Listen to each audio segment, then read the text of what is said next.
Okay, we are live, Infinite Plane Saturn Day. Today is August 10th, 2024. The dog days of summer officially end tomorrow. And I believe tomorrow Tom Cruise is going to do some kind of stunt at the Olympics. So I kind of look forward to seeing what's going to happen there. I haven't quite looked into it, but we have looked into his character, his world stage personage. Joined by Diana South, Estevan says, "Long live IPS." Linda Curtis, Cub Star. Yep, Saturn Day is when we can talk about anything and cover whatever we missed during the week. Elephant Tusk says, "Dr. Osman are how I learned to stop worrying and love the psyop." And I really do. I look forward to the plot twists. And I hope people in Seattle aren't offended by all of the times that I said, I hope Seattle gets it this weekend. Yeah, we want the tidal wave, the nuke, the beast from the sea, the whole thing, the whole Illuminati playing card. Just throw the whole deck out. Ted Stryker said, "I had this tune on repeat yesterday." Awesome. Ollie Goering's here. HLG, Demetria 101. Okay, cool. I was listening to a live stream. I would have been on earlier, but I was listening to Jake Gibson and Cunify. These are two top tier truthers, and Cunify has debunked the single fireball sun globe Earth premise using a globe model website or some kind of I'll have to look at it closely. But what he has done is he has made some measurements according to what the model says the angle of the sunlight should be versus what it is. And the variance might be minute, but if you extrapolate it out 93 million miles, it doesn't quite add up.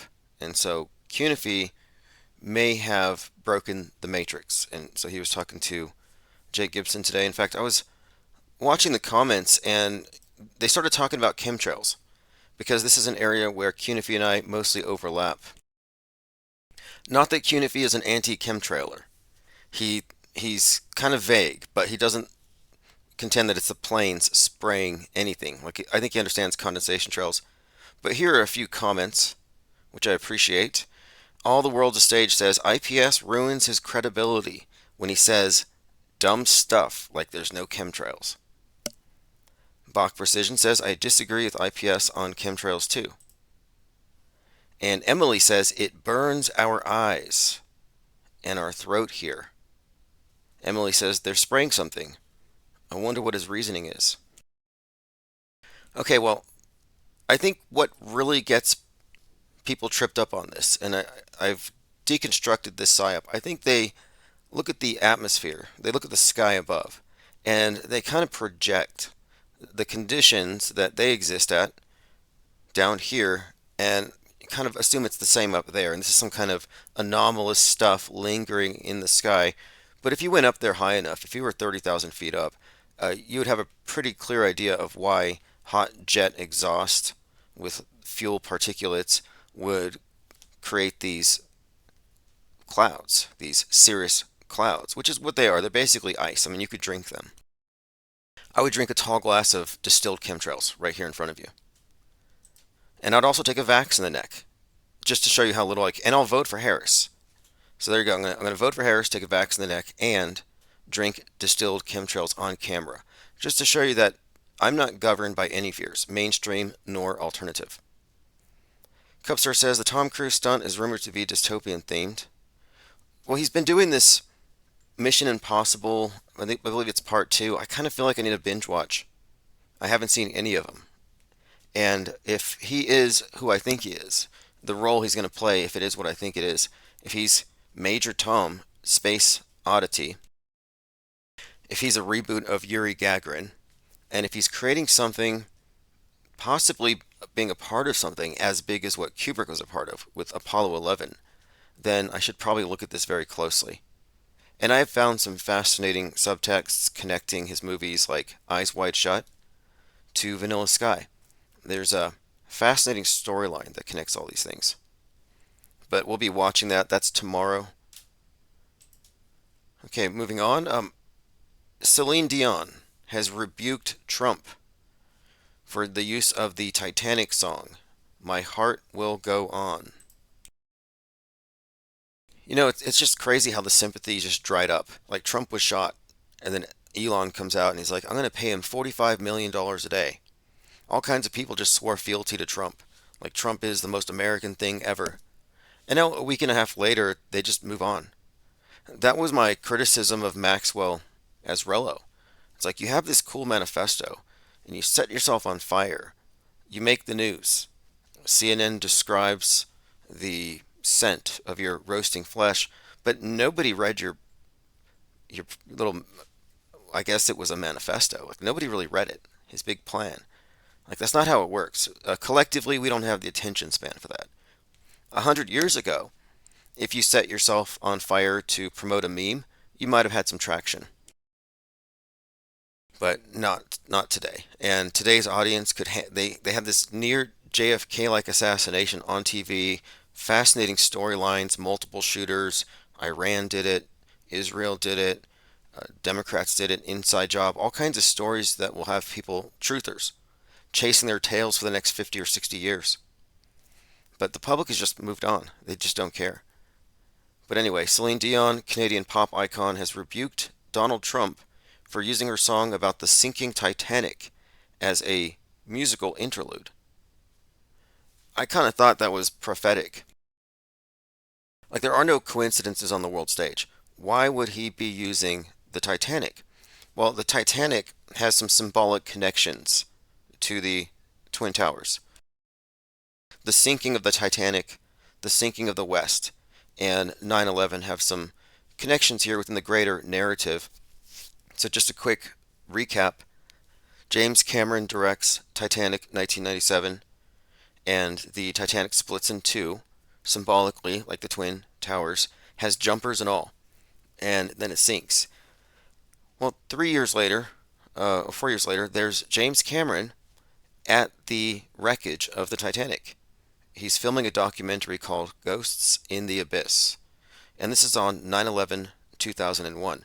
So, as the Twin Towers are sinking, he's at the scene of the Titanic. And this symbolically ties in to Revelation 9/11 and the abyss and the destroyer in the abyss. And he was in a submersible called the Deep Sea Challenger. But just connecting these, this doesn't bring in the entirety of James Cameron's work and how it does connect 9/11 to various movies of his, including The Terminator. But the main thing here is the sinking of the Titanic is a metaphor for the sinking of the West, which has been uh, part of Trump's story. That's part of the big picture here. And we have many examples we can go into where you're seeing this theme repeated. I bring up Westworld a lot and Westworld's End or Westeros burning. And these are the themes they put out there deliberately. But this is just another example. So the sinking Titanic has me thinking, though. There was a door from the Titanic that was auctioned off for $700 million dollars just a few days before that boat crashed into the Francis Scott Key Bridge, which again, Francis Scott Key Bridge has significance because the national anthem. But there were numerous connections between that bridge, its destruction, and the movie Leave the World Behind, and the 1619 Project, which is part of this dialectic 1619 versus 1776. So the national anthem is sort of the antagonist to the 1619 Project's view of America. That's why you have the symbolism of Kaepernick kneeling. And it was Trump who was opposed to that at the time of that drama. But Titanic prop that saved Rose was auctioned for $718,000. So this happened days before the Dolly ship hit the bridge. And again, we found all sorts of interesting connections here, but the main thing is Celine Dion rebukes Trump's use of her track, and I think it might be symbolic. And of course, the 9/11 connection is a huge part of it. All right, let's see what else has arrived. Citizen Z says, I don't think they were made to be injected directly into the neck. Yeah, it's hyperbole. I probably shouldn't have said that. Like, that goes too far. Like, that's too pro vax. You can't be anti vax. No, you get censored. but you can't be way too pro-vax, and that would go too far. Like, no, I'm sorry. I'll have to back. I wish I could just delete that real time. But the original censor, the CEO of YouTube, who was behind a lot of the censorship from like 2014 to 2020, she just passed away at 56. And a lot of people are claiming it's because of the pokey. And it's like, you can't just say that anybody that died after 2020 got killed by Dr. Fauci. Like, that's not fair. That's just like saying they died from chemtrails. Like, this is faulty causality. And it's ghoulish to think that you're some kind of armchair coroner and you can do an autopsy remotely. Like, I don't think we can make these claims. What's his name? Stu Peters. I used to call him Ghoul Peters because he would just search the headlines to see who died and he'd say, there you go, Fauci did it. But nobody cares about that anymore because it's a fake issue. If Trump was really shot, people would really care. And a lot of the Trump worshippers haven't figured this out, that it was fake. And there is no possibility where it was faked and he wasn't in on it. So either it was real or it was faked and he was in on it. Because if it was real, he would not have been. He wouldn't have agreed to it. So, in other words, this is the World Wrestling Entertainment style politics here on Planet Netflix in the middle of the Disney universe. Joined by Lando Rock, Jennifer Reeves, Roxy W. All right, we have about 67 people here, 70 people in chat. Okay, people, I think about 20 minutes, 15, 20 minutes is about time to really get into the heavy subjects, which we'll do now. Oh, Laura Loomer, who has a lot of inside connections, and she breaks a lot of news to her credit, although she's obviously either a gatekeeper or she's not in the know. Like, maybe she doesn't know that we're right about stuff here. But she says, are we to believe that Trump was almost assassinated, his campaign was hacked, and his plane had to make an emergency landing all in the course of 27 days? And think all three just happened to occur in the same month randomly. Donald Trump's life is at risk. Now, it's not really the same month, it's the same 30-day period, but you get her point. Within 30 days, he had his ear pierced by an AR-15, and just now his plane had some issue with the hydraulics and it had to land early, and then his computer was hacked. And look what Mark Paul Atkins, or Mark Paul, or Marcus Goldfinch, or George News had to say. He said, I've said this in the very beginning. The Boeing faults are a long con to desensitize us to any future issues with Trump Force One. They tried to kill him. And of course, Boeing 757 has always been on the books for them. So what George News is saying here is that a lot of this predictive programming for Boeing having issues is because eventually they're going to take out Trump Force One. That is an interesting line of thinking, because there is no doubt that since Leave the World Behind came out, there's been nothing but planes, issues, Boeing whistleblowers dying. Boeing CEO got a $33 million buyout and just disappeared. Meanwhile, Boeing has become synonymous with disaster. And then you have the Boeing Starliner with the Calypso. And this is all scripted, it has to be. As you know, Calypso is the nymph who kept Odysseus stranded for years before he could go rescue his kingdom. Well, this is the Space Odyssey. So you have the Odyssey, Odysseus, the Space Odyssey, Calypso. There's some narrative framework here. They're setting us up for a Greek tragedy. Something's going to happen. And they're stranded up there at least until February. So the story's been developing, and we called it. We said this whole mission's going to be fraught with disaster because of the Boeing curse. And what George News is saying is that the Boeing curse is to set everyone up to expect it when Trump Force goes down. Now, I watched Fly Me to the Moon with Scarlett Johansson, and it has a number of instances where they mention Boeing against the backdrop of something exploding or some kind of disaster, fire, etc. So the Boeing predictive programming isn't just in the mainstream news stories, but it's in this movie, which is interesting because those scenes were likely produced before this storyline had been promulgated. So it's more what we would call concurrent programming, just to get in our heads. And now we've associated, if you watch that movie, Boeing with Apollo 1 and those three astronauts burning to death. So we're being set up for something similar, just judging by the predictive programming, which wouldn't surprise me because then people take it a lot more seriously. And then you say the Earth is flat, and the Globies cry because they're sensitive about it. Milo Yiannopoulos, and again, who cares about his opinions? Nobody. But this guy's a puppet master. Probably has blackmail material on everybody. I think he has it on Ye, Marjorie Taylor Greene, Nick Fuentes, Ollie Alexander. He's really the center of a lot of this stuff. I mean, not my opinion, by admission. But anyway, he says, and this was today or yesterday, the Earth is flat. You might disagree, you might have evidence to the contrary, but you have to ask yourself, is this worth losing my job over Earth is flat? And then he said here, flat Earth is the end point and apotheosis of all right-wing conspiracy theory. Every shard points to its validity, including passages in Scripture. It may not be literally true, but it's an absolute mortal necessity to believe in it, or moral necessity. Now, I don't know what he means, but he's responding to CCG Bryson, who's an alt-right rapper. I think he's a MAGA rapper. He doesn't wear, I don't know if he wears a MAGA hat, but he's definitely an alt-right culture warrior rapper. He's in that niche. But he asks, do you believe flat Earth or round Earth? Now, I don't know why globe earthers never say, do you believe in flat Earth or spherical Earth?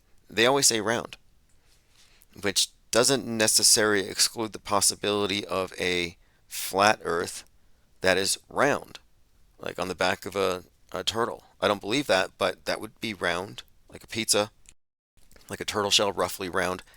Their terminology's off, and that just tells you they haven't really thought about it. Ask your average globe believer what shape the solar system is, and they will say it's like an atom. It's just a field. It's just like, balls all over the place going in a sphere. Sphere, basically, they'll say. It's like, no, and the universe is not a sphere either. They're both flat. And these aren't just semantics. I'm pointing out that low information belief dominates this world. And we are informed disbelievers. We like to know why we choose to remain agnostic. There's nothing reflexive about this. That's why I'm not scared of chemtrails. That's a reflexive, knee-jerk position you're supposed to take. Janky Frame Cover says Trump walked on stage at 11:30 and walked off at 1:13 at the Bozeman rally. Fascinating. I'll note that here. These are very significant numbers. November the 3rd is the date the One World Trade Tower opened, the 113. The Challenger exploded 1 minute 13 seconds. The 11/3/2020 election, which was mentioned weirdly in that Ingersoll Lockwood book for more than 100 years prior. But yeah, very significant number there. Truman B3000 says space farce. Well, the Space Force has control over all military satellites, which tells you something about the military's real mission.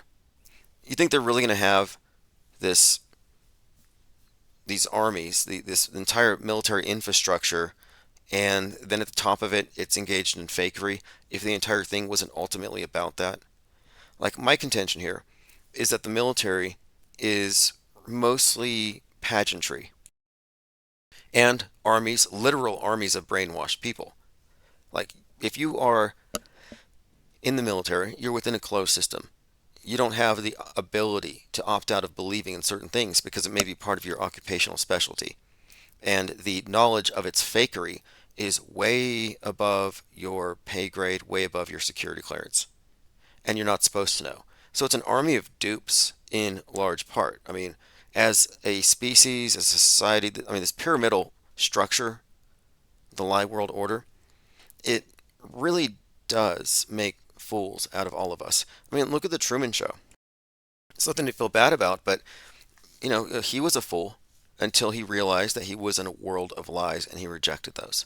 But as long as he went with the program, he was a fool. And I think that's one of the archetypes with Jim Carrey, and one of the reasons why he's been used consistently to be this slapstick comedian, again, a fool.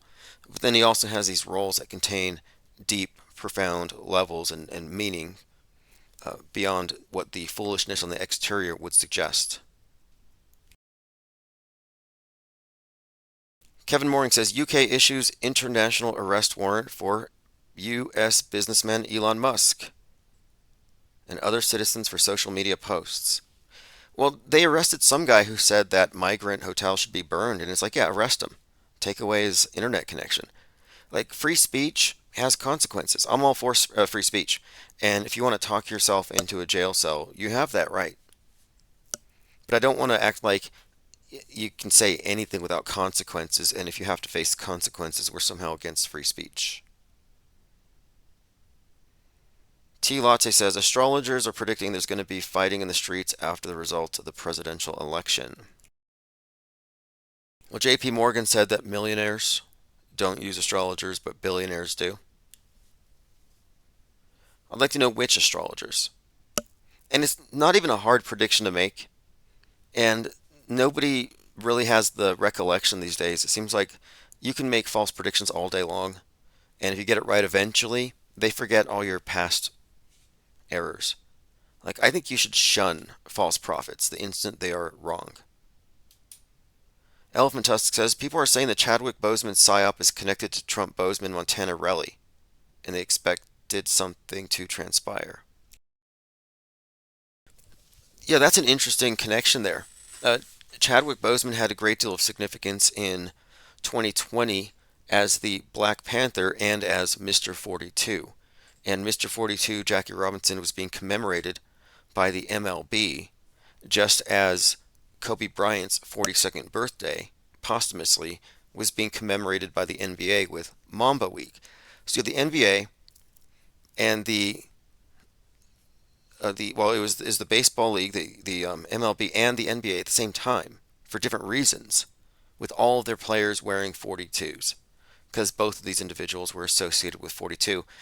Bozeman dying at 42, played Mr. 42, $4.2 million fund he put up there for COVID relief, etc. I mean, we've went into this at length. But what's more, his role as the King of Wakanda prompted this hashtag, Rip King, while the BLM was gathered at the MLK statue there at the Washington Mall. And so Rip King, and then you had MLK, and it was for the 57th anniversary of the I Have a Dream speech. So you have this conflation of MLK and the Black Panthers and BLM with this other king, the Black Panther King from the Marvel Universe.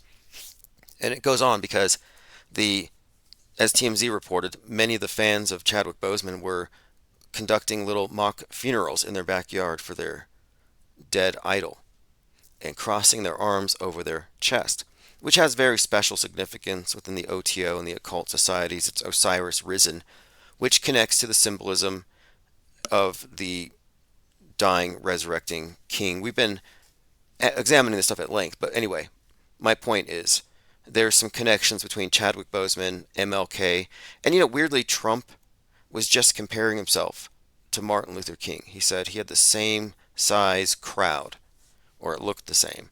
I think he was insinuating that MLK didn't really have a million, but had 25K like he did, or that he might have had more than MLK, but it wouldn't have been a million, obviously, but it was probably 30,000, but MLK had 25,000. I mean, he was making these associations. AngstG says, did you get your Twerking for Harris campaign yet? I'm not looking for that necessarily. I'm looking for something, I kind of want something that's not going to look like parody. Like, I'm literally going to vote for Kamala Harris. And if Joe Biden expires before, and they may do this to give her a boost, then she becomes 47. What are you going to do with all your MAGA merch and your MAGA tattoos? Like that one MAGA rapper, what's his name? Horatio Blow, the guy with the golden Trump head around his neck. He got 47 tattooed on the side of his head or something. It's like, okay, well now you're voting for Kamala, or you're going to have to change that 7 into an 8. And all these hats, 45, 47, you're going to have to fix that. All the T-shirts, the big flags. I mean, what a goof. For I hope for no other reason than for inconveniencing the entire merchandise line and the entire branding, and because a person I know purchased the domain 45.live, and I would like to see this happen. So hopefully Harris becomes 47, and it might still make sense considering Trump being 4-8. If he won, it would still fit in with this general theme, the 8-4, 4-8 associated with Trump. Okay, let's continue. Kevin Morning says it's been over 15 years since we saw Heath Ledger as the Joker, and people still talk about his performance like it was yesterday. Yeah, Heath Ledger turned 44 on 4/4 2023, as Joker 2 was being filmed outside of the courthouse where Trump was being arraigned. Fascinating connections with the Joker character overall, because what we are really talking about here is the deliberate merging and synchronization of the entertainment world, the different universes, Marvel universe, all these fictional universes, with the news. And one of the best case studies here is the Batman Joker thing, and this dialectic, and how it mirrors politics, and it mirrors and predicts. And it's not merely predicting, it's programming. But Joker being associated with the left, the within the communist class warfare structure, the rich are the oppressors, so it's kill the rich, kind of Antifa. And then the right being associated with Batman, and they've really attached the Batman to Trump for a lot of reasons, but the right would be the opposite. This would be the Patriot Front, the Proud Boys, the right-wing militants, the white nationalists who are going to Timothy McVeigh, Seattle, or whatever's going to happen next. And this is again consistent, and we've noted this pattern since the Dark Knight Rises, was having all these connections with James Holmes, Sandy Hook, Boston bombing, and on.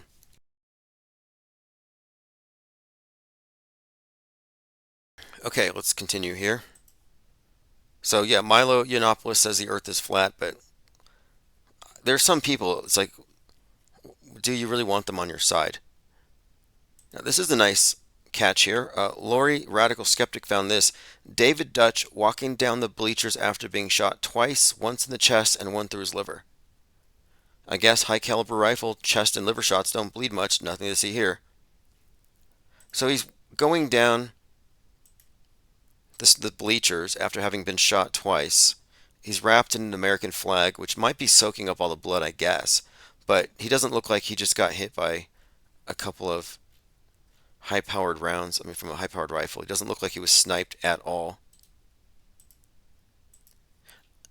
Again, I'm pretty sure here that this is fake. And Kyla Russell interviewed someone about this. She said, I wrapped up an interview with a man who was near the front row, and he shared this video of a man being carried off the bleachers moments after he was hit.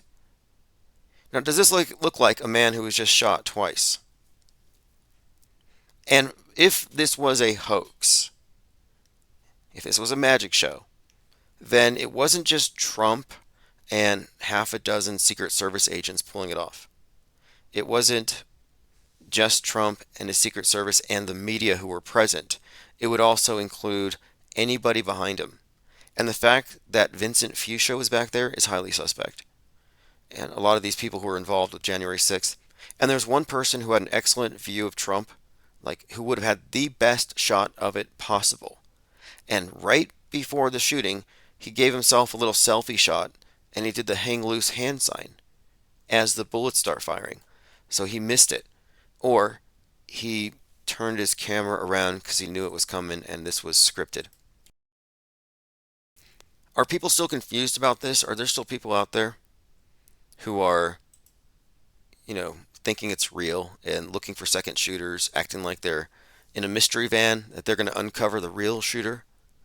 It's like, yeah, we're here in our offices, on our phones, and we're investigating the second shooter on the water tower that shot at Trump because it was the deep state. In fact, let me show you this meme that I put up. I need to do more memes. Okay, I was looking at that image. It's one of the best things that came out of the Olympics. You have this image of these two, here you go, marksmen competing for some prize, a medal, and one of them has a specialty lens and has a very awkward posture, but they're totally rigged up. Who knows what kind of,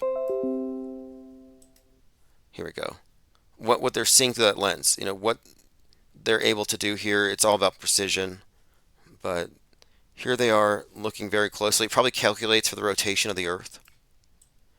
You know, anyway, on the left, shooter has all the gear. On the right, you have the shooter from Turkey, who is wearing a T-shirt and just casually holding up his weapon, and I think he won.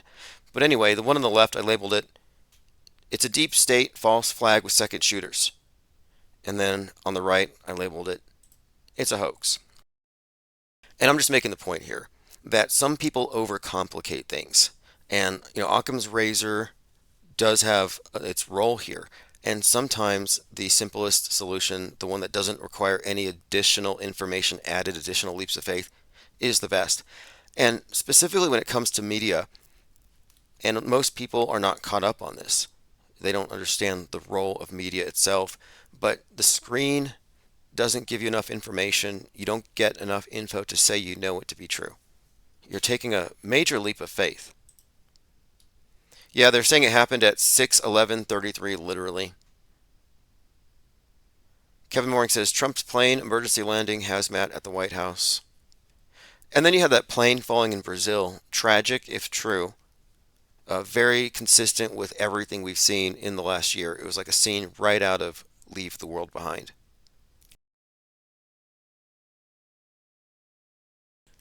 A Newful says you guys are way behind. There were a million shooters.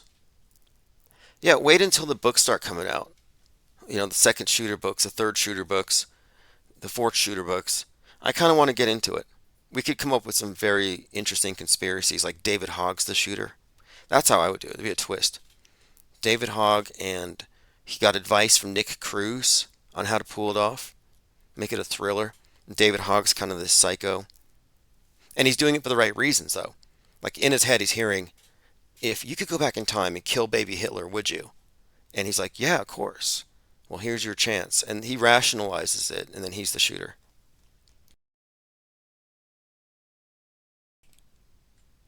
Okay, let's see here. Kevin Mooring says the plane that fell had cancer doctors going to a conference. Sounds conspiratorial. There were four shooters. There was another shooter behind him. They say. I think Vincent Fuchsia was the shooter, and it is JFK Jr. JFK Jr.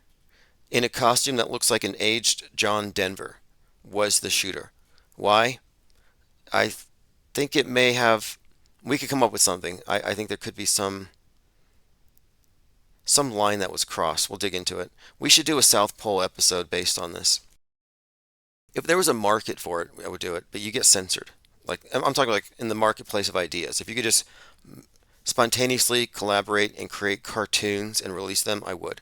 You know, we did a South Pole episode about a year and a half ago where Candace Owens and Ye made a deal with Mike Lindell, the Pillow Man, to manufacture several thousand MAGA clan hoods with swastikas on them. And it was a great skit, and it was like 6 minutes long, and it lasted less than a day on TikTok. Last time I used TikTok, I'm like, okay, not welcome here. Same reason I don't go to Facebook. They keep throwing me in Facebook jail. I have the tattoos to prove it. I've been thrown into Facebook jail more than I was free to use my account. Okay, let's continue here. So again, that guy wasn't shot. That's good news. Kamala Harris was asked who her favorite rapper is. Her favorite living rapper. You may have heard this before. Who is her favorite living rapper? You said God, get ready for that for 4 years. best rapper alive. Tupac. He's not alive. You said he lives on. But You not said a lot. And for about 40 seconds, she tries to explain what she means by Tupac, and she couldn't come up with anybody else, but her favorite rapper alive is Tupac. Is that a reveal? Was that a slip? Is Tupac a supporter behind the scenes? Okay, we have a close up of Trump's ear, and a lot of people have noticed that it healed very fast. And he says it only hit the lobe, and he touches the top of his ear. But if you look here, he isn't even wearing any kind of makeup. Like there's no stitching. Like they have all the budget in the world. He could have had his ear clipped. Let me go ahead and play this. He's explaining what happened. And I'm wondering, is this A, sloppy psyop work, or B, which is another possibility, a miracle? Because isn't part of the story about the beast and the head wound a miraculous healing? I would say this is miraculous. And as Synchromorpheus pointed out, you do see this fascinating scene where Trump, surrounded by six Secret Service agents, his head popping out, chanting fight, fight, fight, and the guy in the back with the devil horns raised. It looks like the beast out of the sea, especially if you define the sea as the political sea, as Omen does, about Damien Thorne, which is also Antichrist Donald Trump. So it's very on brand for the Antichrist to have a miraculous healing. It's a hell of a shot, but I'm a fast healer. Well, pretty much recovered. No, it didn't hit that. I got very lucky. It just hit the lobe, as they call it. No, he said it just hit the lobe, as they call it. They don't. The ear doctors call the top of the ear the lobe. Okay. Yeah, a little bit, not much. On top. On immigration, a little bit. Anyway, there's again Trump explaining why his ear perfectly healed. And here are some random comments because I'm finding some selective auto hoaxing going on. Like leftist, liberal, Trump deranged lunatics are calling it a hoax. It's like you're not supposed to call this a hoax. You're being a hoaxer. You're being a conspiracist. But no, here they are calling this a hoax. It's kind of interesting. It's like selective partisan skepticism, which is probably normal. Authentic Male said, he had nothing happen to his ear. He's a liar. Sadly, an event like that would change a man for the better. Trump has no soul. He's the Antichrist. Okay. Okay, well, if nothing happened to his ear, then how do you explain the blood? And one other point. If it was a hoax, then nobody died. That means that the fireman didn't die. That means that his family are liars. He got paid off, and all the news agencies that carried that story are either terrible researchers or they're part of the production of this reality TV show as they make history, which is what we're witnessing. Jules says the lobe is the lowest part of the ear. Rodney says he forgot where he wore. I can't read that one. Corwin says looks like it didn't get touched, and the FBI director might be right. Trump spent time in the World Wrestling Entertainment. He might have learned something. See, now you're thinking. That's exactly what happened. Because they call it blading, where they cut themselves. And the blood is very theatrical. It's dramatic. And when Hulk Hogan at the RNC was talking about how he felt looking up at Trump, who was bleeding from the head, he said, it reminds me of Hulkamania, when Trump was looking up at me, and my head was bleeding. But what he didn't say was, when my head was bleeding because I too cut myself. Because we're both Hall of Famers in the World Wrestling Entertainment. Like he alluded to that, and he claimed it just now hit him. I just now remembered this scene. No, Hulk, that was scripted, as it was scripted for him to say enough is enough as an allusion to the Illuminati playing card about the sniping. And Kamala Harris added to it when she said, what happened to any time, any place, referring to the upcoming debates. But that's also some of the copy there on the Illuminati playing card on the bottom part. Anytime, any place, our snipers can take you out. Crazy Fanac says Jesus healed his ear. See, I'd be willing to accept that if I was like a true hardcore believer, but I'd be conflicted. Because I'd be like, okay, well, Trump, like Jesus intervened and he saved Trump's ear from having a scar but he didn't save Corey Comprator from being gunned down, brutally murdered in front of his family. I'm like, okay, that's very selective. Like, does Jesus hold politicians and felons who've been accused of terrible crimes in higher regard than a self-sacrificing fireman? Like, it's very difficult for me to hold these things in my mind at the same time, which is why I don't go to church. A. Newful says Donald Trump is the Wolverine. Now, there's something to that. Because Synchromorpheus has pointed this out. The news media has made fun of Trump's hair because they said he looks like the Wolverine. And he's always got his hands out. You know when he does the accordion with his hands and his hands going in and out, but he's got his fingers splayed. And next time you look, it looks like the blades from the Wolverine with his hair. And why would he have this? And I got to thinking the connection could be the Wolverine is always associated with the Beast, the character called the Beast, and the regeneration of the ear, perhaps. Strange. Okay, undercover CIA handler has joined us. What if he was shot with a toothpick? If anything, they would have shot him with what you call simunition. And simunition is used in hyper-realistic school shooting drills. Crisis actors get shot with this stuff. It leaves welts. It's kind of like paintball. But no, they would not have. It could have gone wrong. It could have poked his eye. They're not going to hurt their actor. They're not going to really injure an actor. But what in all likelihood happened is he applied a blood capsule. Like, I don't even think he cut himself. I would have more respect for him if he did. And I was kind of hoping that there would be a scar there. But I also had this theory, but I don't know any MAGAs. I mean, I know one, but I would have to, I don't know.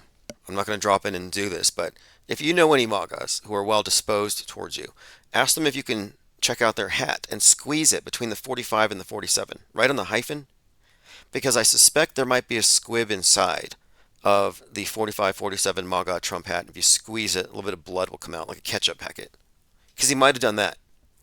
And I noticed the Secret Service agents were very careful to grab that hat and stash it out of view because they didn't want to reveal the squib. Like what happened with Abe, Shinzo Abe, Trump's friend, the former Japan prime minister, who was fake killed on TV, and we saw the squib inside of his jacket. Diana South says adrenochrome heals. Dwayne Arbith said he hired a team of the finest plastic surgeons to reconstruct the cartilage of his ear after getting juiced up with stem cells to expedite the healing process, obviously.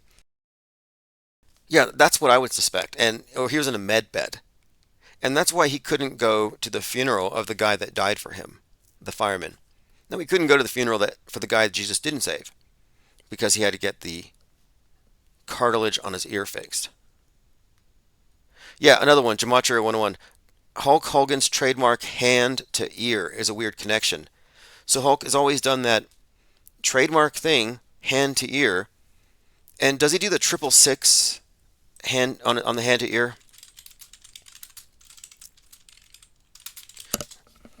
I don't want to Mandela myself, because you can imagine it a certain way, and then you'll see it and you'll experience cognitive dissonance because what you see doesn't go with what you imagined. So you have to go to source. This is the error that the Mendezeled or the Mendoozled make, is they treat their memory as a unimpeachable eyewitness when no, your memory is malleable. And it's been manipulated and effed with in endless mind war since the day you were born. No, but there he is, his ear. What does that mean? Like there's some kind of meaning to it. And it may have to do with the trumpet and Trump, the final Trump. There may be some biblical stuff because ultimately we're talking about the mark of the beast in many ways. Speaking of mark of the beast, did you see that woman walking around with Trump tattooed on her forehead? I'm hoping it's a joke. OnlyFans model tattooed Trump across her forehead. Her name is Rain Monroe. Calls herself Trump Girl. Now, I think she did it on video. Yeah. Okay, I was hoping it would be fake. I was really hoping this was a fake tattoo. Okay. At least she didn't tattoo the number 47, because that could change. Now, can she be sued for trademark infringement? She's like a walking billboard, though. This is insane. But Mark of the Beast. Okay, let's see. Diana South says the Penguin is scheduled to premiere in the United States on September 19th. Yes, I saw the preview. It looks fantastic. It's the follow up to, I believe, Batman. So it follows Batman, Gotham underwater, and it's Colin Farrell as a penguin. I didn't know that. I didn't know that's how good his costuming is. We talk about deep fakes, but we have to remember they've been deep faking for generations. Like I watched The Prestige about magic shows, and Christian Bale played Dick Cheney in Vice. They have the same birthday, separated by 33 years, weirdly. But there was this point where we're looking at this, and it's like he totally played a vice president. And a lot of us were noticing this weird, uncanny resemblance between Mike Pence and Christian Bale. Not to say Mike Pence doesn't exist, but there's this strange overlap between so many different facial expressions. But I also noted that Mike Pence talks like American Psycho era Christian Bale. And since then, Christian Bale has changed his cadence and his accent. And I thought there might be something to it. There's some weirdness going on there. And I don't go down this route because the QAnoners have gone down this and they've lost their minds, literally. They have lost their minds. The Q movement is going to be devastated if Trump doesn't win because they'll go deeper into cognitive dissonance because they can't admit that he didn't win. They think, in fact, he fake lost because the military's in control.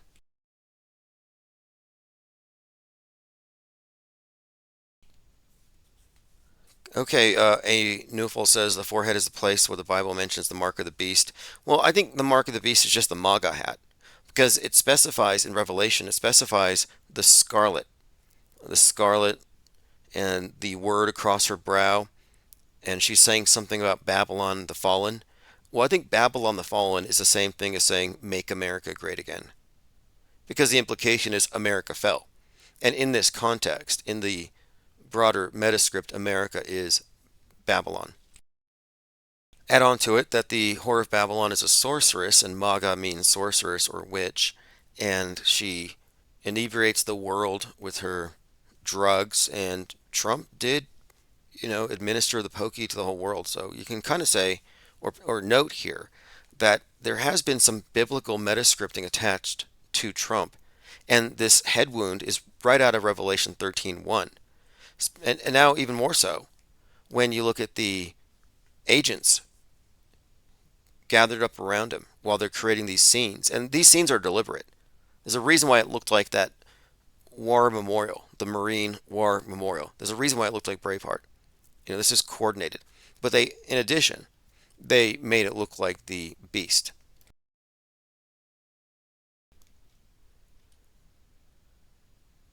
Okay, let's continue here. Yeah, we'll follow up on this Trump tattoo. I like to think it's a joke, but it looks real. It's not like, okay, yeah, this is the person who did it. Really insane. Okay, we'll move on. That's Trump derangement syndrome. A majority of Americans believe the First Amendment goes too far. There's a poll. And that is an interesting statement. The First Amendment goes too far. Most of the people who are, quote, free speech absolutists are free speech saboteurs. And they're deliberately putting out the memes that justify in the minds of the public the need for censorship, primarily looking at Musk. Now, I found this tweet. A lot of people are bouncing off what Trump said when he said nobody died on January 6th. And a number of people have agreed with this. They've taken it literally. It was a slip of the tongue. But they're saying, no, this was a calm. He meant to tell us. So Valerie here says, I knew Ashley was not killed. It looks so fake. And I'm assuming Flynn may have had a hand in it. CK says, definitely looked fake, especially if someone was shot in the neck. There would have been a lot more blood. Anybody who's worked in an emergency room knows this. Someone else says the way the blood came out was so fake. Yeah, it was a very weak squib. It was staged, says DM Ruth. Again, the context during Trump's talk at Mar-a-Lago, he just said something about nobody died on January 6th, sort of defensively, suggesting that it wasn't a big deal. Well, of course, if you believe the official story, lots of people died, but the truth of it is nobody died.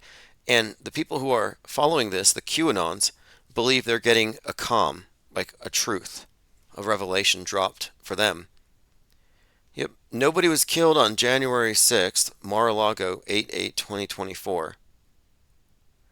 Some believe that Trump was briefed and he was told the truth.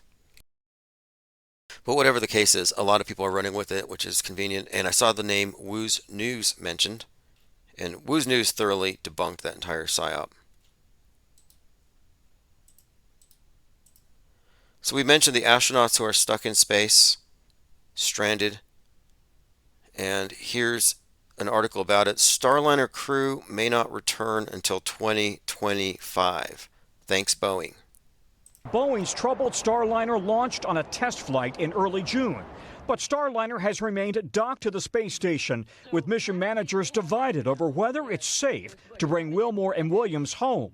Now on day 63 of what was supposed to be a 10-day mission, NASA today said astronauts Butch Wilmore and Sonny Williams may remain in space until February. If they ever make it back down. I mean, I think this is a tragedy in the making.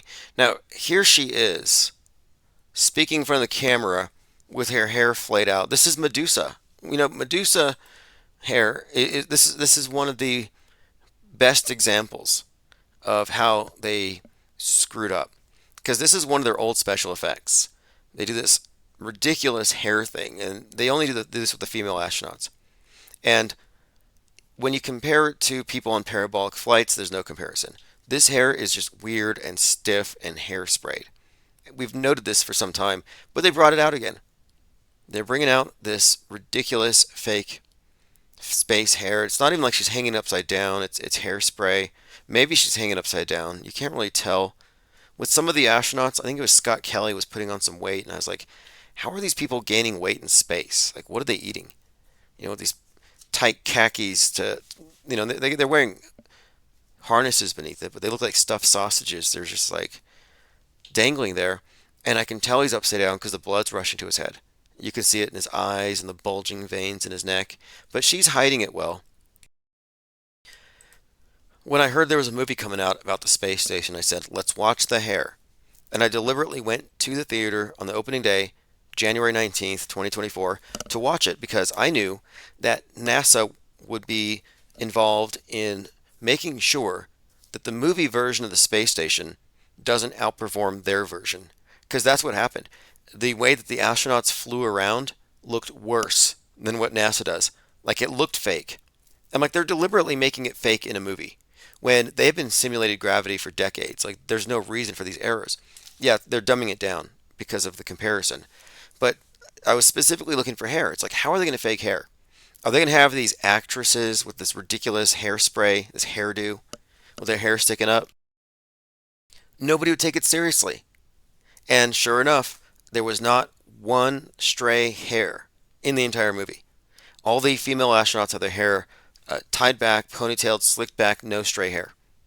And I think they did this because it would have looked so dumb, and we would have laughed at it. I mean, we are their worst and best critics. They really should listen to us if they want to improve. Diana South says, Woo's News broke down the theater frame by frame. It was staged and fake. Oh yeah, absolutely. January 6th was a simulated riot, not stimulated. Okay, let's see. Going through your comments. HG says they're going back to the moon in 2028. Well, one of two things has to happen. They either have to improve their special effects or they have to ramp up the censorship. One or the other. Gerald says they made one great video recently when Boeing landed, still fake, assumed pre-made. Did IPS break it down? I'll take a look. I was watching this rocket launch this morning. China is sending CubeSats into space. Elephant Tusk says, have you ever actually considered they play the Illuminati playing card game? And then whichever cards are played are actually produced on the world stage. This is how they settle differences. That would be very consistent with some of these concepts. We've talked about this a few times, like Clash of the Titans.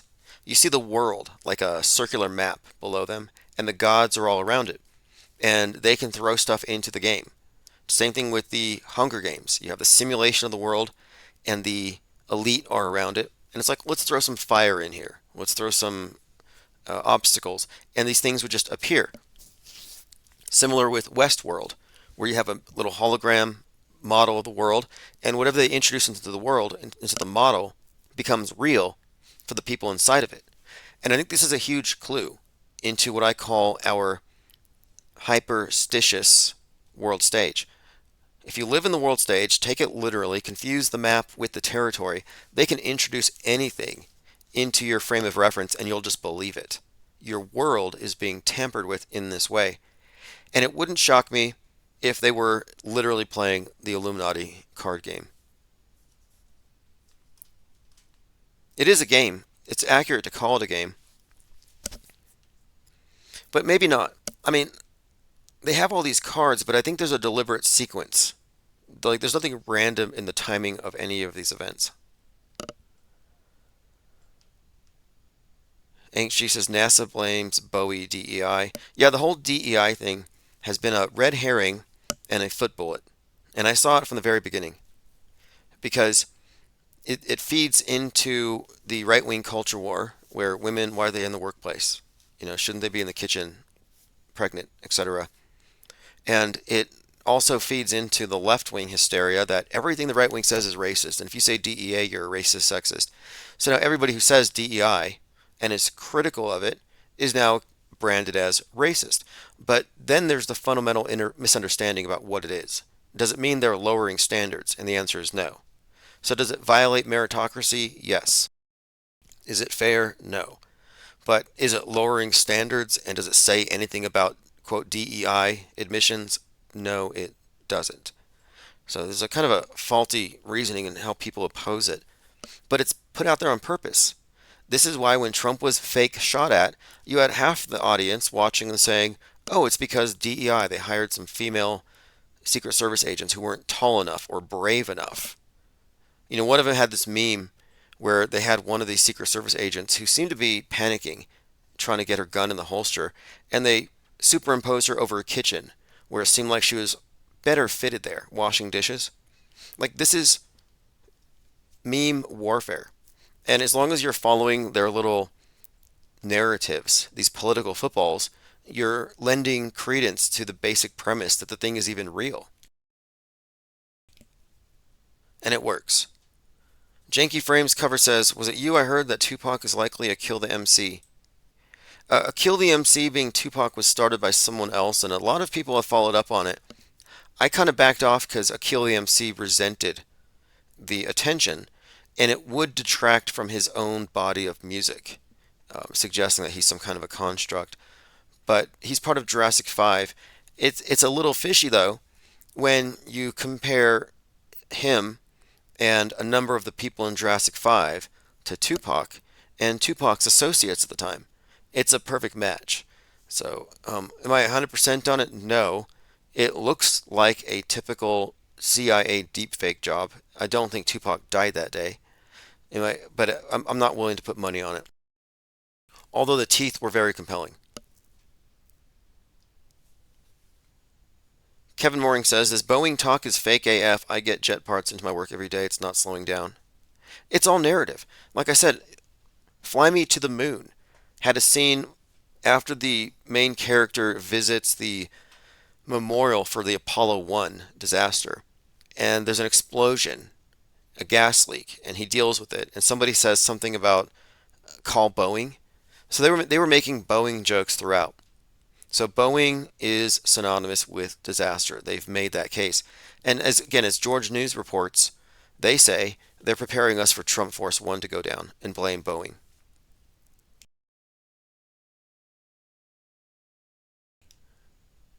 Kevin says, the planet has lots of flooding. Where are the climate clowns?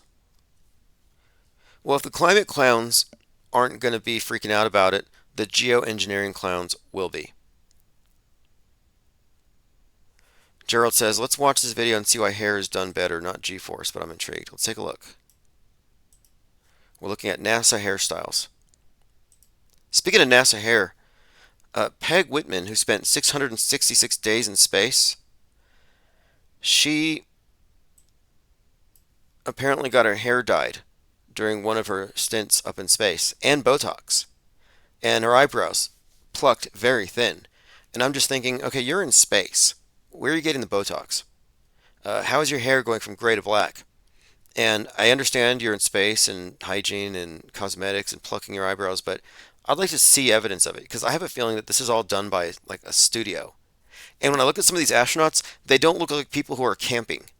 Like you're basically camping for months and months. You know they're not showering, but they all look like they just came from backstage.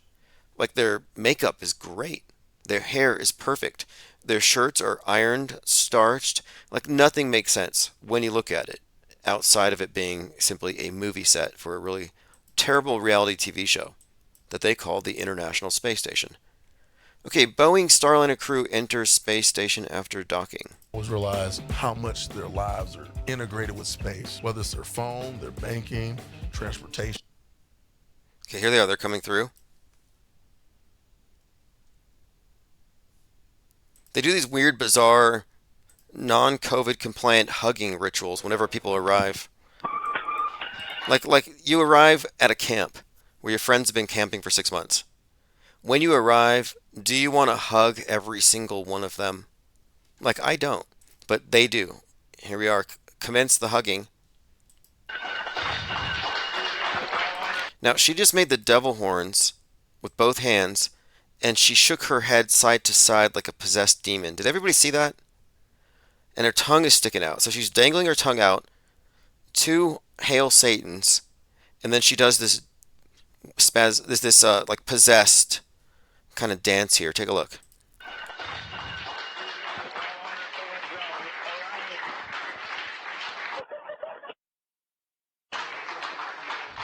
Lots of cheering here in the room. Big hugs.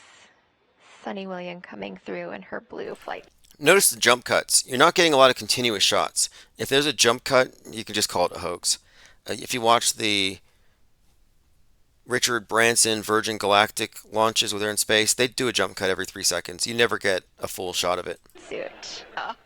And followed shortly behind by Commander of Starliner, Butch Wilmore. Now, to my eyes, I would posit that what we're looking at here is 100% green screen or CGI AVR hair. Like I wouldn't be surprised if she's wearing a bald cap, and this is all just hair added in After Effects. 100%. Now back. In fact, I saw this pretty good commercial, and it was for I don't know what it was for, but it had these. I think it was mermaids, and their hair was moving a certain way, and someone compared it, and the same special effects were apparently being used to the NASA astronaut hair. And so these are just standard special effects. On the space station, the third visit for both astronauts and the first crewed flight test of the Starliner spacecraft.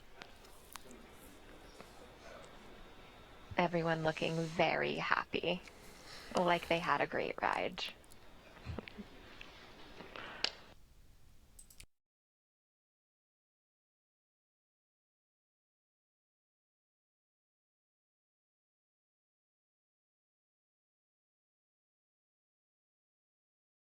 Okay, a couple of things here. The hair and the postures are the main things that we'll be looking at when we do the IPS Cyber Symposium on the space station, but also lighting. Lighting is huge. You know, if you look at the lighting for the photography outside of the ISS and compare it to the video during spacewalks, there's a major difference. The difference is light loss, light diffusion, evidence that the spacewalks are recorded in a pool. Not a new revelation for anybody here. But if you want to prove it to somebody, just tell them.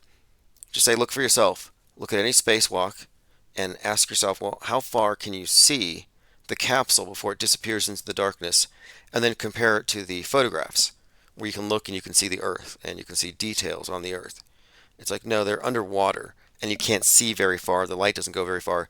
And you just compare it to scuba diver footage. When scuba divers are deep 40 feet underwater recording manta rays at night, the light diffusion is nearly identical, and you get the same phenomenon, bubbles in space. Gerald says, certainly fake, but way better. Troll doll hair, After Effects. Yeah, that's the thing. They're going to improve their special effects incrementally. Like they introduced some AVR and they had a lot of goofs, but they're moving on from the static, stiff hair, the hairspray, to likely just CGI. Okay, we talked about Tupac, who's still alive, according to Kamala. Trump associates his campaign with the Titanic. Great news, David Dutch, who was shot twice, apparently didn't bleed, so it wasn't serious. We have an image of him walking away, getting his crisis actor pay. We talked about the Trump ear miraculously healing. And here's Laura Loomer, very credible, says, with growing tensions in Ukraine and Gaza, World War III could break out at any moment, putting you and your family at risk of becoming victims of a nuclear war. The world hasn't been this unstable since World War II. This is Laura Loomer getting into the nuke grift. Do you remember I said that they're going to sell masks? They're going to sell iodine. They're going to sell people on fallout protective gear. And that the grifters and the mass media is going to promote the stuff pretty heavily in preparation for the PSYOP. I mean, this is the reason why we had Fallout and Oppenheimer. Oppenheimer and Fallout weren't there for your entertainment. They were there to, one, to entrain you to future news, but also as a PSA. Yes, Fallout was a PSA. It taught millions of people about Fallout. Well, here is Laura Loomer in the business now of selling you protective gear for... Here we go. How do people like you and I stay safe? Aside from getting President Trump back into office, where he's going to stop World War III, of course. Well, in the meantime, every prepper needs to have RadioGuard ACE, the only FDA-approved drug to treat radioactive fallout. Only the feds have it, until now. That's why I've decided to partner with 5G Free. So she's partnering with 5G Free. I think they may be the ones who sell 5G protection underwear, 5G protection blankets, 5G protection for your wallets. Like they put 5G protective everything. It's a business. I was going to get into it for a little while, but here she is with this 5G, anti-5G company selling a radiation emergency kit. This is insane. This is standard. I mean, what do you expect? This is why she will never say that nukes don't exist. It's all a psyop because they're making money off of it. Only company in the world that has a supply of RadioGuard ACE and the ability to prescribe it prophylactically. Get their radiation emergency kit today with RadioGuard ACE, potassium iodide, Zofran, and Geiger counter. It's the new ivermectin. And this is a funny dialectic. You got one side promotes the pokey, the other side says take the ivermectin, and one side says your cure is poison. And the other side says no. Your cure is poison. Then one side dies, and the other side says, yeah, they killed themselves with their own poison. The other side dies. They killed themselves with their own poison. And each accuses the other of dying of their own poison. It was like a civil war. 2020 was a civil war. Same 2021. It's a civil war with no real casualties, but a bunch of imagined casualties, and each person ascribing higher death tolls to the other side because they didn't follow their advice. It's like this great I told you so struggle. Like, I'm right, you're wrong. But anyway, this is also interesting. She said the FBI has it because the FBI is the bad guy. FBI is the one of the big enemies of the alt-right. Like the FBI raided Trump. They're always throwing it out there. But anyway, Laura Loomer is selling radiation emergency kits. Simply no other tool in your arsenal to protect against the radioactive threat. So go to 5gfree.com/Loomer. That's 5gfree.com/Loomer and use code Loomer to save 10% off. You can see here. Get your ultimate radiation defense kit. I have a radiation kit, and so should you. All right. Not very compelling. Didn't sell it on me. Let's see what everyone has to say about this. David Hazel says she has that Fed voice. Yeah, I get that too. Yeah, 100%. She's either a dupe, insulated, and unaware, or she's a Fed. And if you have any respect for her, you're just going to say she's a Fed. I have too much respect for her to say she's that much of an insulated dupe, unaware of what she's a part of, because she's too close to the center of all this stuff. I want to see your duck and cover. Prove to me you believe in nukes, because I don't. If I believed in those, I would duck and cover. I would have a contingency plan, but I don't believe in it. Like, I literally don't care. And if that means that there's going to be like a shadow on a wall somewhere, that's me, because I didn't take cover when there was a big flash or something, then so be it. I'm willing to take the risk. Rules for radicals. Number 9, Saul Alinsky. The threat of the thing is worse than the thing. And what they do is they beat you up once. And now you know what it feels like. So anytime they raise their fist, you're going to cow. That's what they did. The atomic bomb they just basically flexed. Look how big and strong we are. This is a new God construct. Kneel. No, get on all fours. Beneath your desk.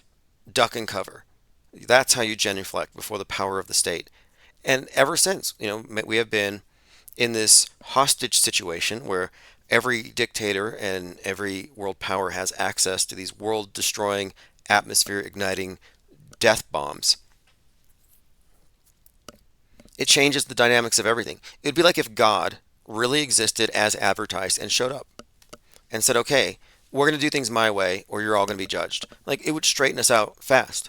But here we are in this atheistic, godless age, the age of scientism and nasatology, and they've introduced things even more potent than the previous God constructs. Gaia and her flood is way more relevant than Noah. And this neo-eschatology that they brought us. We're actually paying the government to stave the wrath of Gaia. And this mushroom cloud scenario, the nuke, is just a war god that has been used by the state as a form of mind war and pageantry to keep us in a state of submission. And if you're ducking and covering, you're in a state of submission. If you're taking potassium iodide, Zofran, and if you're walking around with a Geiger counter, you have submitted to the power of this god. You've basically said, I worship this god. And I don't. Speaking of Geiger counters, there's a really good movie with Nicolas Cage called The Humanity Bureau. Came out in 2017. A totally unbelievable premise. The dystopian thriller is set in 2030 and the world is facing significant economic and environmental problems because of global warming, etc. But apparently there was some kind of World War III situation and it's not safe to leave because of the radiation. So people are locked down. Because of radiation. And Geiger counters are illegal. Well, this guy gets his hands on one of these illegal Geiger counters and guess what he finds out? Oh, they were faking it. There's no reason to be locked down. It was all a hoax. Again, totally unbelievable. One of the least believable storylines I've ever heard. The Humanity Bureau, Nick Cage. But it kind of would be like a repeat of 2020, but with Fallout as the excuse, rather than the bat soup virus.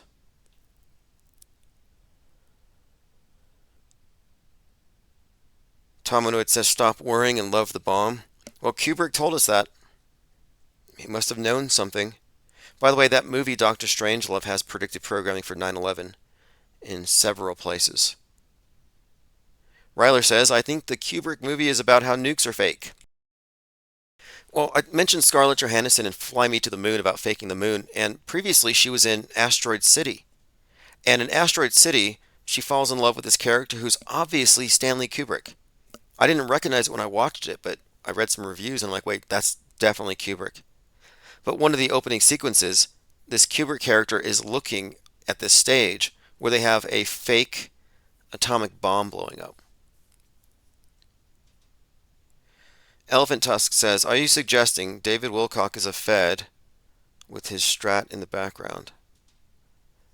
Yeah, I would say that many of these individuals in the programming class, I don't know if it's accurate to call them feds. You can call them agents. You can call them programmers. And it's safe to say they're low-level programmers. Like if they know the shootings are fake, but they think space is real, if they are aware of just some facet of it, it's on a need-to-know basis. So they're compartmentalized. So it's kind of interesting and I have an ebook I'm working on to explain this, how there's a great deal of overlap in the programming class, which includes entertainers, with the programmed. And that's by necessity. Most of the programmers are programmed. They're only deprogrammed to the extent needed to accomplish their specific task. Again, need to know. The advantage we have is our deprogramming isn't being spoon-fed from the top of the pyramid. No, we're actually exploiting existing leaks and getting all the info we can uncompartmentalized. We have the big picture, which gives us an advantage. Baja Pickleball says Fake Nukes Phil should be listening. I need to catch up on him. He was on Fakeologist the other day. The Unmediated Mind says, I stopped worrying when nuclear annihilation became automated and autonomous back when the basis for Iron Butterfly disappeared. Now, I'm a skeptic now, and I used to think of myself as a free thinker and skeptic. But looking back, I believed in global warming. I believed that we were in the end times. I never thought of it that way, but I figured, yeah, at any moment somebody's going to say something and someone's going to hit a button and there's going to be mutually assured destruction. Like it wasn't off the table for me. And I was very much entertained by doomsday, by dystopianism. And a lot of the music I think I listened to was pretty dark in that respect as well. And, looking back at it, I think that the cultural pessimism had programmed me to have this view that man is intrinsically bad and the world is evidence of his evil. And this is a fundamental lie they want you to accept, a very misanthropic position. And that we are so bad that we're going to destroy ourselves and Gaia needs to be protected from us. I totally reject that now. I live like a climate change accelerationist.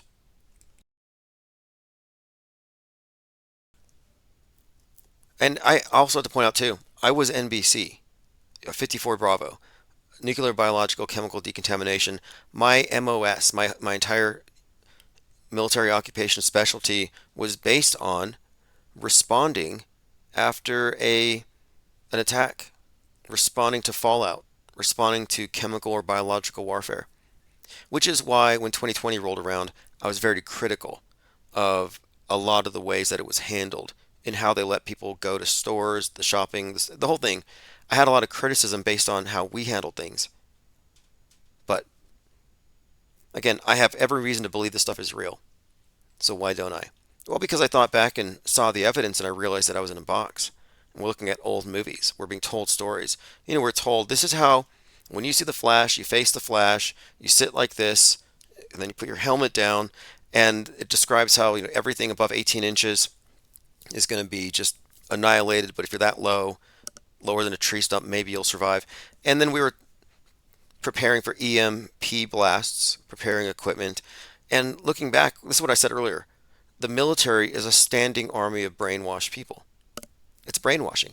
And as long as you have every single person in all of the militaries in all of the world on the same sheet, they all believe in this God construct, then they have the power to fake it. They have the power to manufacture it. And we, skeptics and non-believers, are far outnumbered.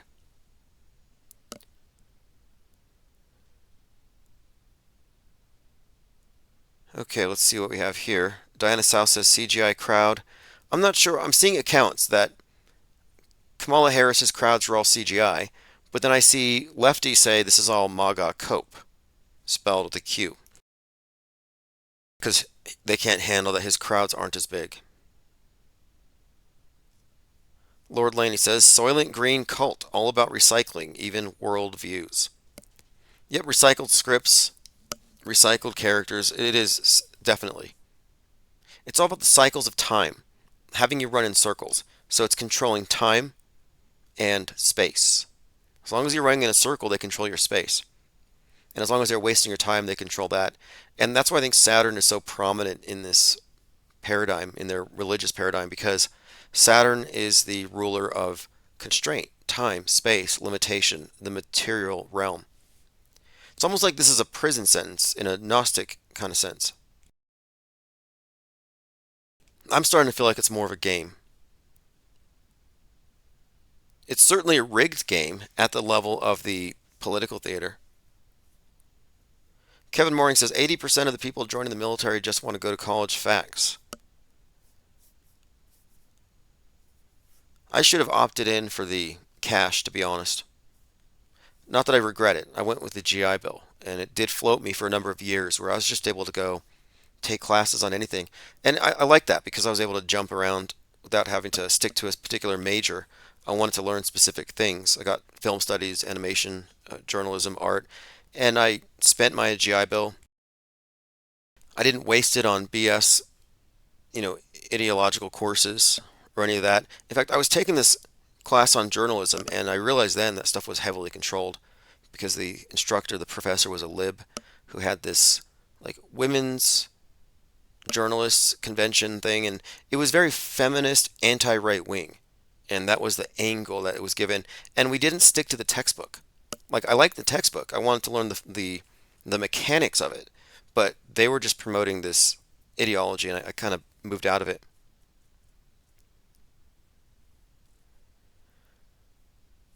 But I would also say this. We talk about the overlap between the programmers and the programmed. The educational institutions are also part of the programming class. We program each other. The mask Karen is part of the programming class. And this is why they dislike the idea of the truther. Because the truther is the person who is going against the program and deprogramming people at random. That's the ideal. That's the idea of the red pill. Like, oh, you give this person this, and it precipitates some kind of change in how they view. In fact, I'm reading this book, and I had this line underlined. It's The Glass Bead Game, Herman Hesse.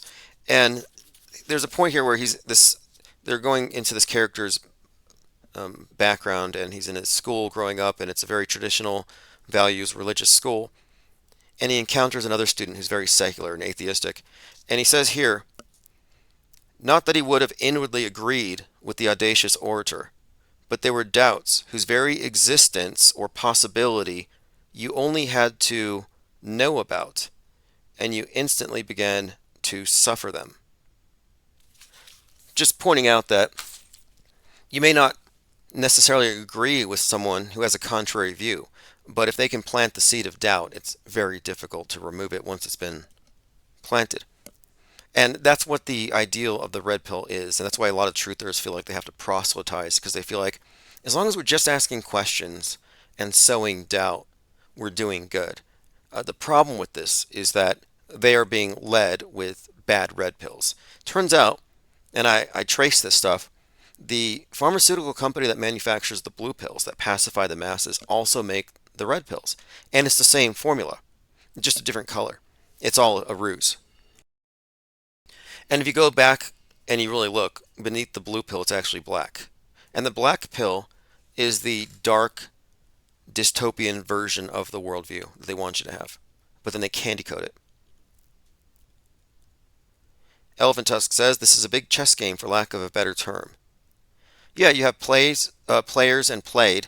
And if you're in the game, and this is from the movie War Games with Ferris Bueller.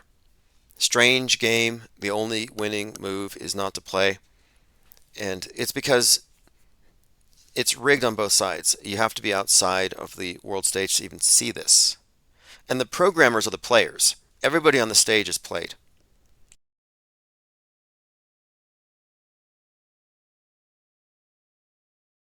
All right, let me continue through my notes. Laura Loomer, Fed. Okay, we talked about Nicolas Maduro, who said that Elon Musk his symbolism can be traced to Satanism and Nazis. And he's absolutely correct. Even Candace Owen pointed this out. Absolutely correct. Werner von Braun, Nazi. Thelema, OTO. Jack Parsons, the warlock at JPL. yeah, that's all part of the space program. So it's entirely accurate to say that these are satanic Nazis at the top of the space papacy. But check this out. Here he is. Apparently, que se llamaba Twitter, he blocked access to X in Venezuela. X, Elon Musk, es el Elon Musk. And of course, it's because X is the leading source of mind junk.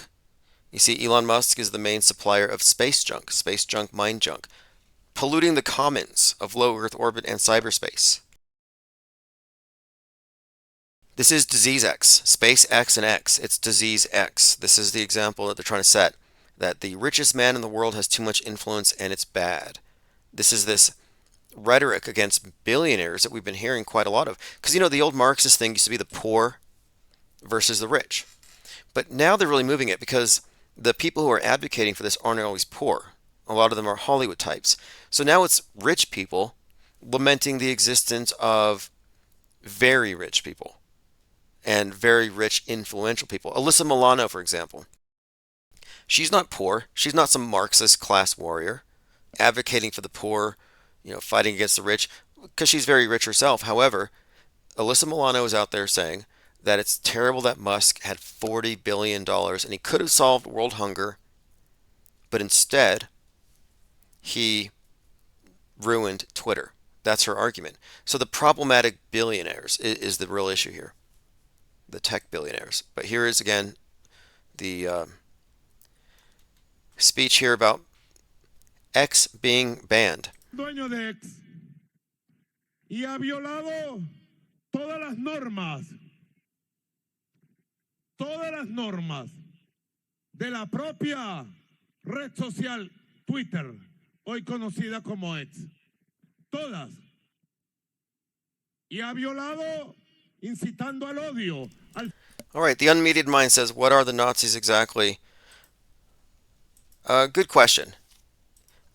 I tend not to get into it. In fact, I stray away from anybody who idolizes Hitler, not for any other reason than they tend to be very uninformed, mainstream mediated minds. They aren't even anywhere close to skepticism whatsoever. And they hate being called Nazis, but they espouse everything that you would think that they would if they were, quote, Nazis. They say you can't use that term. So they're like very sensitive, which I think is also kind of awkward. But no, I don't deal with them very much. The point I was making is that Wernher von Braun was a Nazi hanging out with Walt Disney. He writes a book called Mars, A Technical Tale, about an Elon, a guy named Elon, or a dictator called the Elon, who colonizes Mars. Just too perfect. Oh, Concerned Citizen posted this. At Elon Musk, surely it's about time with the world going to S to call it the fact that we are blocking out the sun. This would wake people up. I called this guy a troll account and a fake truther and a spammer because all day long he posts images of cirrus clouds created by airplanes. His handle is Bill Gates is a psycho. He's got 1 million followers. He's probably making $1,000 a day with this fear porn. And I don't know why truthers are so addicted to this stuff. Like, you're making the fear pornographers a lot of money. Good for them. But by spreading this ignorance, you're just making our job more difficult. Anyway, this video shows contrails. That's all. Geoengineering exists, but it's merely a research project meant to combat climate change. So if you don't believe in climate change, why are you worried about a hypothetical solution for a hypothetical or fake problem? In fact, I have a lot of notes about this. I've been working on this thing about truth retainers. I'm trying to understand the motivation behind manufacturing hysterical, paranoid takes for clicks. Like, this is what mainstream media does. It's like the same thing. It's the same grift. And it's appealing to very low discernment, low information believers, which is why we have broken away from this group. The IPS think tank is entirely separate from Trutherville and these false flaggers, people chasing second shooters, scared of clouds. They are an embarrassment. They are such an embarrassment. Is anybody here not embarrassed by cloud shouters and mendoozlers?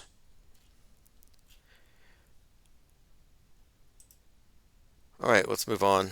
Going through my Twitter feed at IPS Insider. By the way, phones are open if anyone has anything to add. 505-510-4226.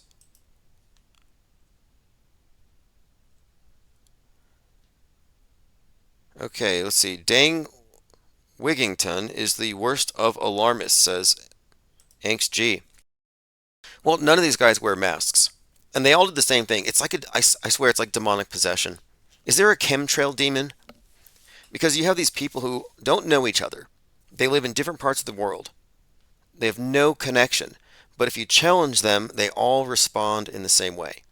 They hiss, they get triggered, and then they say, it's a straw man to say that contrails are what we're talking about. We're talking about stratospheric aerosol injections that you don't see.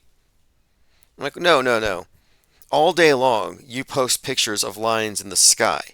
When we call them out on it, they say we weren't talking about that. Yes, you were. Like, stop it. But they all lie. The chemtrail people are such shameless liars. And then you call them out on it, and instead of honestly walking back from the ledge, they get even crazier.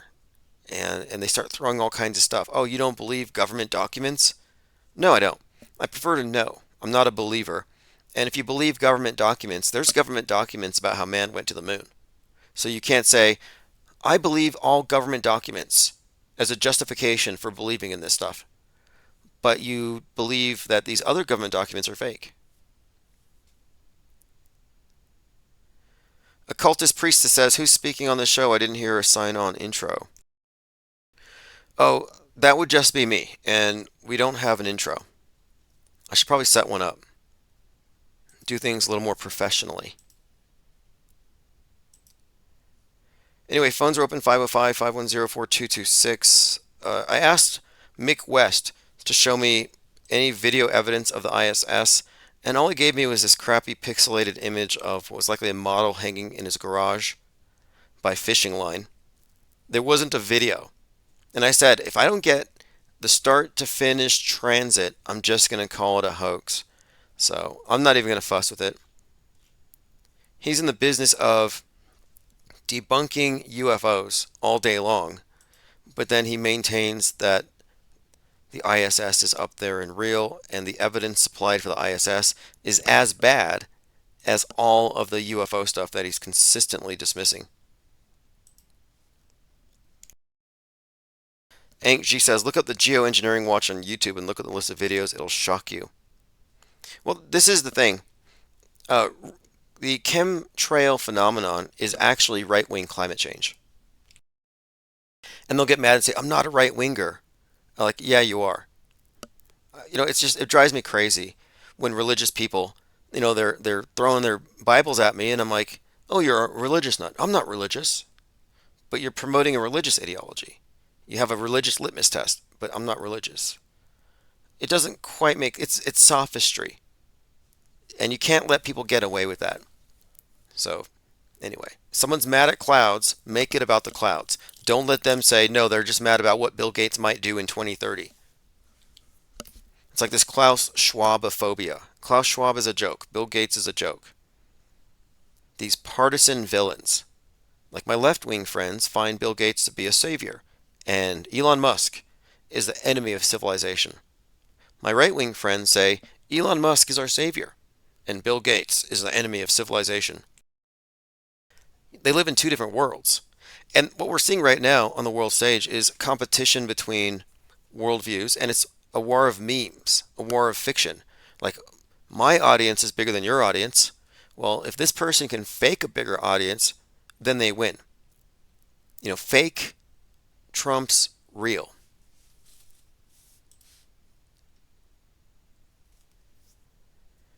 Oligoring says the raft is gaining more listeners. The IPS might need a formal intro for noobs in the future.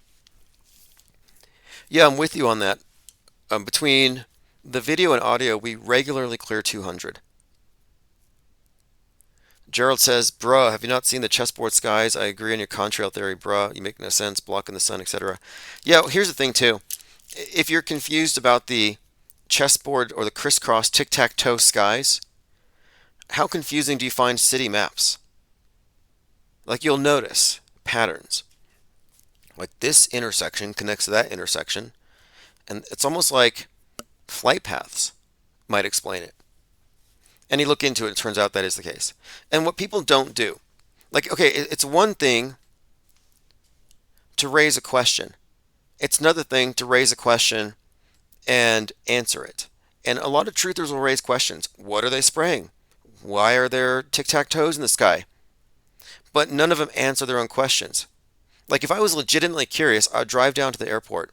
I'd go to their air traffic control tower. I would take the elevator to the top and I'd ask them, hey, can you explain to me the different flight paths and do they correlate with these tic-tac-toes in the sky? And they would say, well, yeah, they do, but you're only going to see the tic-tac-toes when the atmospheric conditions are conducive to persistent condensation trails. And I would say thank you. But nobody does that research. The cult priestess says, I think hosts should show their face. Only if you're doing makeup tutorials. Like, what would be the purpose? I mean, I could turn on the camera, but what would be the purpose? Plus, it distracts a lot of people. I have a lot of trolls who suffer from erotomania, and it drives the stalkers wild. I used to do video every day, and then I picked up this stalker who happens to work for Donald Trump now. And he would steal my videos, upload and pretend to be me, convinced YouTube's legal department he was me, and it became a huge issue. But I'm not anonymous. Anonymous is cowardly. If you're an anonymous person, you're cowardly. Like, okay, a cult priestess. You are not anonymous. You're using a moniker. I'm not anonymous. I'm accountable for everything that I say. In fact, I try to get royalties and paid for what I say. I am in no way dodging accountability. Anonymous people are cowards and don't deserve free speech. And if you're anonymous and you want to argue with me over this, go for it.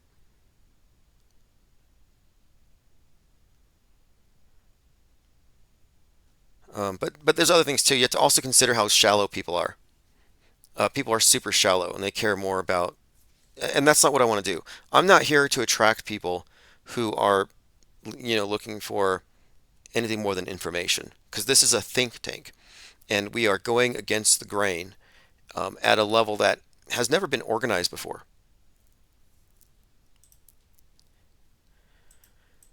Okay, moving on here. We're Infinite Plane Saturday for 8/10/2024. Tomorrow we'll have our sights on Tom Cruise. He'll be doing some kind of a ritual at Paris. Let's see if I can find the latest update on this. The lineup for the Olympics closing ceremony so far. Tom Cruise is rumored to perform stunt. So we don't know everything yet. But we do know that he's going to perform some stunt as a handoff to the 2028 games. Tom Cruise to skydive in Paris Olympics closing ceremony. Now, speaking of Cruise, and we've discussed his various roles, he's often the hanged man, or falling man is one of the other things, falling. Like in Vanilla Sky, he had to jump off the building. This falling man, man who fell to earth, these are all analogous. They're all part of the same archetype here. And in Top Gun 2, they did replay the entire incident with Yuri Gagarin, but they had Tom Cruise doing it on this Mach 10 flight in this experimental aircraft. They didn't state it explicitly, but if you watch it and you are familiar with the story with Yuri Gagarin, you'll see that they were indeed overlapping these things. So it's one of the characters that's been embedded into him. But the falling thing is a very common theme with him.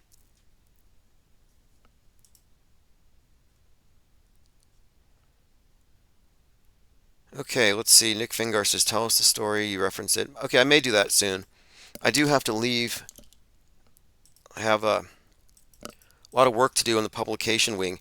You see, we have the IPS Insider, which is a tabloid, which will ironically be like the hot sheets from Men in Black, where you will go if you want to know what's really going on. I have a lot of people, more than a dozen, who've already volunteered for the distribution. It's open to any press pass carriers, where I have a truncated marketing version of it that's going to go out free to those who can distribute, but the full version will be available for online order, print on demand. But I don't have the budget at this time to produce this thing, even though I've written it and I've had submissions and I have the content for 3 months for 3 solid issues. So what I'm going to do is I'm going to move into the PDF version. I'm just going to publish it online, properly formatted for print. And if I can get enough subscribers to it over the first issue or two, it should be easy then to jump into print on demand, and then I could print back issues. And I'm going to make the back issues and all future issues available through my Amazon store by assigning UPC codes to them. So I want to move forward with that. It's going to be a key component to what we do in the future and moving forward. Moving above ground. It gives us an edge. Like what the caller mentioned, anonymous people.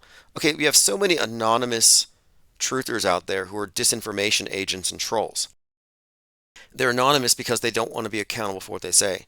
And I think that as we emerge, this parallel media emerges as a tangible, real world presence on the world stage, we can, I think, perhaps depose the reign of all of these fake anon, fake truth spammers, which is what we're aiming to do. The truth reveal is going to hemorrhage before we're done here. Anybody who's salvageable will be saved. Anybody who's still stuck on the wrong side of the screen, huffing chemtrails and chasing Mandela effects, there's no helping everybody. Again, you have to deprogram yourself. You can't deprogram others. But what we can do is we can effectively quarantine and maintain a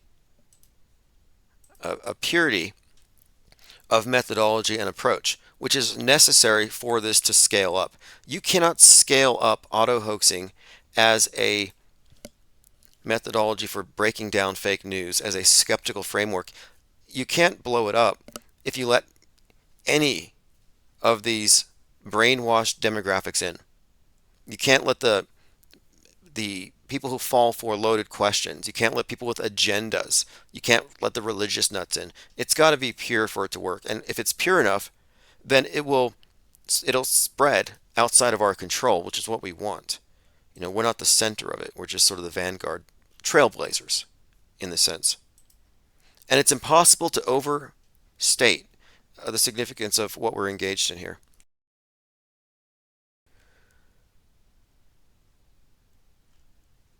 I'll be working on this other PDF, ebook like I was talking about. And I said ebook, but really what I'm talking about are articles that are going into the IPS Insider. And I'll probably release them as ebooks as well.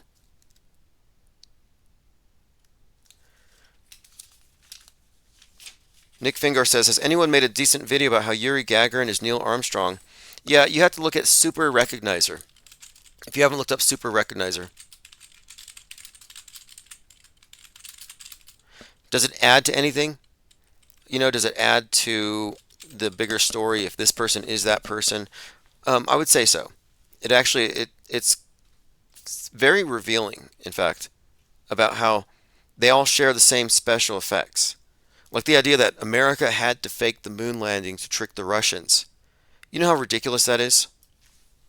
Considering that they use the same special effects, that the space program is evidence that we have a conspiracy. Okay, here we go. I got the video. This is, did you know? Neil Armstrong was Yuri Gagarin. I'll put a link to this video below. A picture is worth 1,000 words. On your left, the first man on the moon, Neil Armstrong. On your right, the first man in space, Yuri Gagarin. Icons, heroes, doppelgangers. Have you met your doppelganger? It's sometimes implied we all have one, like a soulmate, but do we? Does anyone? Just how unusual is an uncanny facial resemblance between strangers? Even supposing we all have doppelgangers somewhere, what are the chances that your doppelganger would find themselves not only in the exact same job, but in the exact same world historical, national mythic role? That's a hell of a coincidence theory. Twins separated at birth might both end up as piano playing accountants or something, but this is ridiculous. What if it's much simpler than that? Why can't they be the same guy? The same actor, that is. I mean, stop me if you've heard this one, but Neil Armstrong did not actually fly to the moon in a tin can. He played the pilot in a high profile hoax, or. Would this make Neil Armstrong? Yeah, I guess it would. See, the first man on the moon, first man in space. Very interesting connection here. There's quite a lot to suggest this is likely the case. We talk about the astronauts in the Challenger explosion and what happened there. And again, this is show business. The space program is show business. Physics and science didn't get us to the moon, movie magic did. It was a takeover of the mass mind. When they convinced everyone that we went to the moon, they fundamentally changed our worldview. They validated their science. They created this new paradigm where we're moving into the space age. Just like the God construct, which we call the atomic bomb, turned us into groveling sheep before this war god, the space program and this new heaven has also rebooted mankind's worldview. We've been dragged into a alternate reality game, a movie enhanced reality. And space is just a huge part of it. It's the biggest part of it. And it's funny how this is still taboo. Like saying that NASA's lying. They'll say, oh, what are you, a flat earth? And they just attack you. It's like, well, no, what if I'm just agnostic? Like, I'll even agree with you just for the sake of argument. Yeah, sure, it's a ball. 25K circumference. 1,000 miles per hour spinning. Great times. However, nothing NASA has shown us is an accurate representation of what we're on because they're constantly showing us CGI. They're constantly faking it. So even if it is a ball, they're hiding something. We haven't been shown a real photograph. So shape is besides the point. It's about worldview.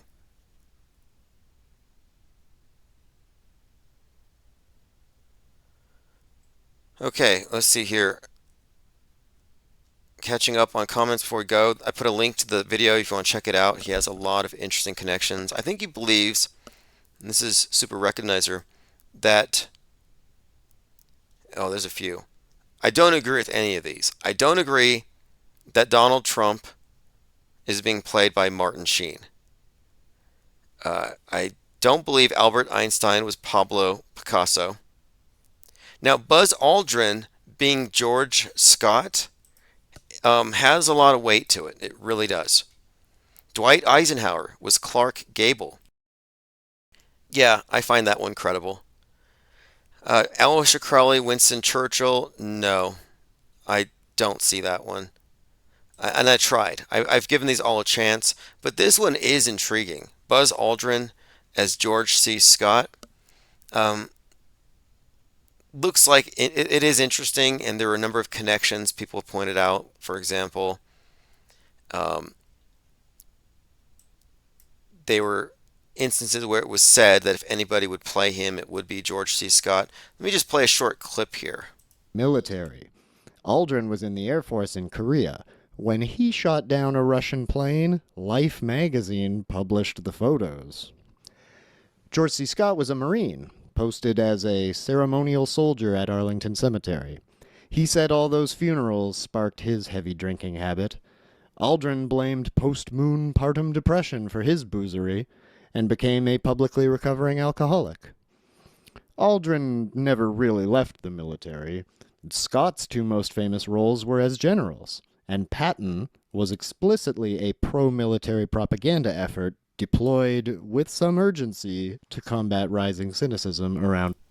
Okay, now this could be the case. It's just a few visits to the plastic surgeon away, and I find it plausible. It's par for the course.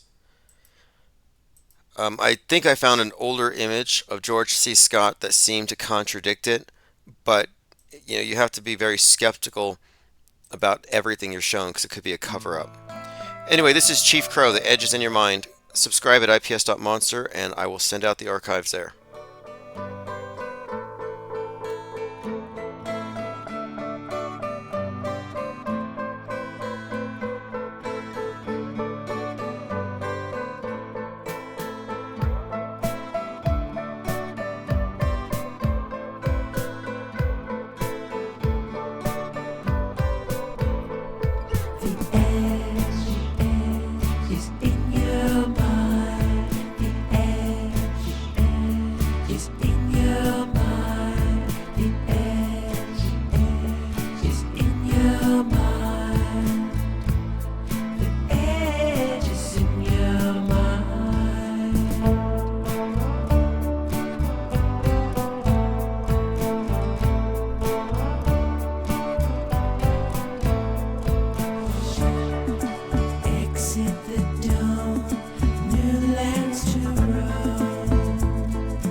Into your brain.